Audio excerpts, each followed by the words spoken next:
আমি এখন যেখানে দাঁড়িয়ে আছি এর পিছনে একটি টিন শেড আছে। টিন শেডের পাশেই আবার রাস্তা আছে।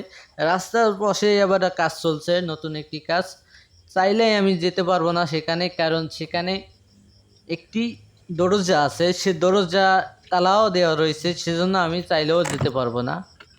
এত সুন্দর একটি ভিডিও দেখার পরে মনটা অনেক ভালো হয়ে গেছে, কারণ এত সুন্দর একটি সিনারি সবাই দেখতে পারে না। এখানে আমরা একটি কুকুরও দেখতে পাচ্ছি, একটু যদি খেয়াল করি একটা কুকুর দেখতে পাচ্ছি। সাইডে দুটো কন্টেনার রাখা রয়েছে, আরও বারাংপাতি রয়েছে জিনিসপত্র।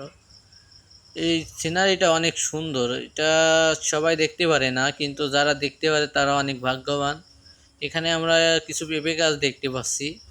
একটা পেঁপে গাছে ছোট ছোট একটা পেঁপে আছে, কিন্তু ওখানে ওটা খাওয়া যাবে না, অনেক বয়স হয়ে গেছে।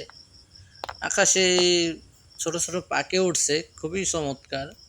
আমরা বিল্ডিংও দেখতে পাচ্ছি, কিন্তু আমরা যাইতে পারবো না, তো আমরা বাইরে বেরোতে পারবো না, সেজন্য আমরা বিল্ডিংগুলো যেতে পারবো না, দেখাতে পারবো না। এখন যদি আমি একটু উঁচু করে দেখাই আপনাদের, ওই যে আমি বলছিলাম না রাস্তার সাইডে কাজ চলছে, সে কাজ চলছে ওখানে। আর এটাও একটি অনেক সুন্দর একটি ভবন, কিন্তু আমরা এখানে চাইলেই প্রবেশ করতে পারবো না। আমরা যখন আকাশের দিকে তাকাই, খুবই একটা কথা স্মরণে আসে। সে কথাটা হচ্ছে, আকাশ তুমি কাঁদো একা, তবুও কারোর সাথে বলো না কথা। ও ভাই, এখানে যে ভাঙাড়িগুলা রয়েছে সেগুলো যদি আমাকে দিয়ে দিত, তাহলে তো আমি এতদিন বড় লোক হয়ে যেতাম।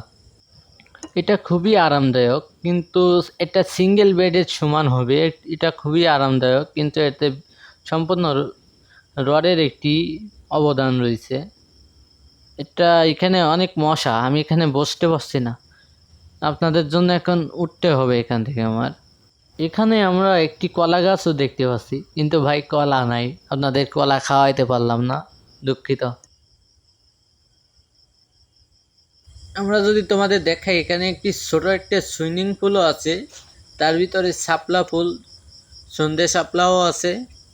তোমাদের যদি আমি একটু জুম করে দেখাই কত সুন্দর, কিন্তু পানির ভিতরে ছোট ছোট কি একটা নড়ছে। অবশ্যই ওটা মাছ হতে পারে, কিন্তু কি মাছ সেটা আমি বলতে পারবো না, কারণ আমি এখানে নতুন। আমি একটু জুম করে আপনাদের যদি দেখাই, আপনারা অবশ্যই বুঝতে পারবেন। আমার ভিডিও যারা অনুসরণ করছেন তারা নিঃসন্দেহে আমার ভাই ও বোন। তোমাদের দোয়ায় আমি এখনো ভিডিও করতে পারছি। এখানে আমি এরকম অবস্থা দেখে আমি কিছুক্ষণের জন্য ভেবে নিয়েছিলাম এখানে একটি ছোটখাটো একটি যুদ্ধ হয়েছে, কিন্তু পরে বুঝলাম এগুলো আমার গায়ে তো প্রচুর শক্তি, কিন্তু আমি একটু শক্তির পরীক্ষা দিতে আমি ক্যামেরাটা চালু করে আমি একটি নিয়ে আসছিলাম আপনাদের দেখানোর জন্য, কিন্তু আমি এটা উঁচু উঁচু করতে পারলাম না। এটা অবশ্যই অনেক ভারী, সেজন্য আমি উঁচু করতে পারিনি।